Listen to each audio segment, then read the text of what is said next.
వైఎస్ఆర్ కడప జిల్లా పొద్దుటూరు వైఎంఆర్ కాలనీలో వైఎస్ఆర్ ఆసరా కార్యక్రమంలో పాల్గొని మెట్మా బజార్ను ప్రారంభించిన శాసనసభ్యులు రాచమల్లు శివప్రసాద్ రెడ్డి ఆ తర్వాత లబ్దిదారులను ఉద్దేశించి మాట్లాడారు. ఈ కార్యక్రమంలో మున్సిపల్ చైర్పర్సన్ భీమునిపల్లి లక్ష్మీదేవి నాగరాజ్, వైఎస్ఆర్సీపీ రాష్ట్ర అదనపు కార్యదర్శి పోరెడ్డి నరసింహారెడ్డి, ఇన్ఛార్జి కృష్ణార్జునారెడ్డి, వార్డు కౌన్సిలర్లు, వైఎస్ఆర్సీపీ నాయకులు, లబ్దిదారులు పాల్గొన్నారు.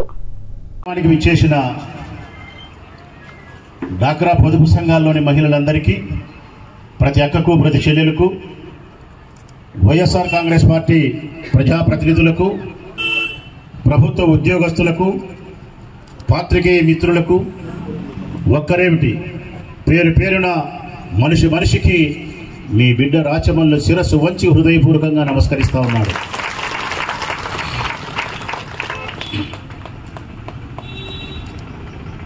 మొట్టమొదట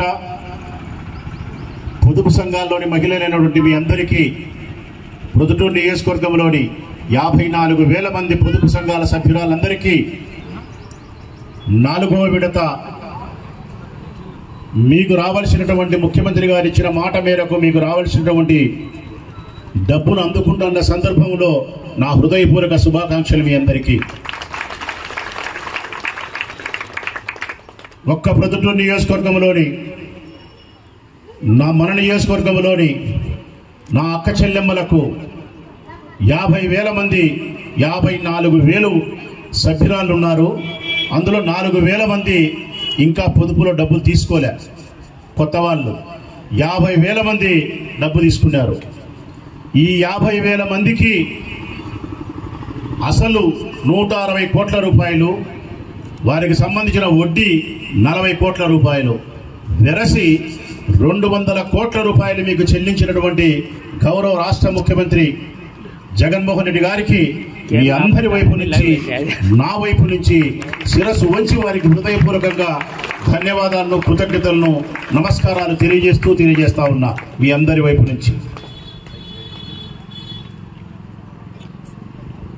ఒక్క విషయాన్ని ఇక మీరు బాగా ఆలోచించాల్సి, నిర్ణయం తీసుకోవాల్సిన బాధ్యత ఆసన్నమైంది తల్లులారా.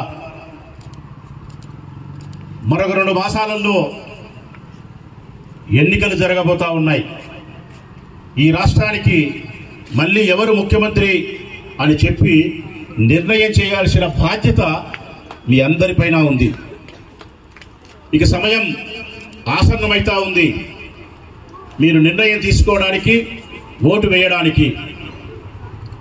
ఇక్కడే మీకు నేను విజ్ఞప్తి చేస్తా ఉన్నా, ఏ రాష్ట్రమైనా, ఏ రాష్ట్రంలో ప్రజలైనా, చిన్న పిల్లలైనా, వారి భవిష్యత్తు అయినా అందంగా ఉండాలన్నా, సంతోషంగా మనందరం ఉండాలన్నా, మౌలికమైనటువంటి వసతులు మనకు లభ్యం కావాలి అన్నా, పేదరిక నిర్మూలన జరగాలి అన్నా, వివక్షత లేకుండా అందరూ సమానంగా సంతృప్తికరంగా జీవించాలి అన్నా,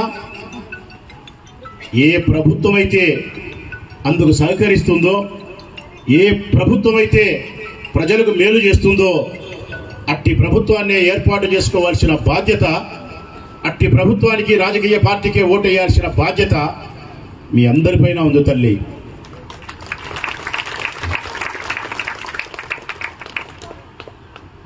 ఎవరు ఎంత గొప్ప పరిపాలన చేస్తారు అనడం కంటే కూడా గొప్ప పరిపాలన చేసే పార్టీని ఎవరు ఎన్నుకుంటామన్న సత్యాన్ని ముందు మీరు తెలుసుకోండి. మంచి ప్రభుత్వాన్ని ఏర్పాటు చేసుకునే అధికారం మీకే ఉంది. మంచి ముఖ్యమంత్రిని ఎన్నుకునే అధికారం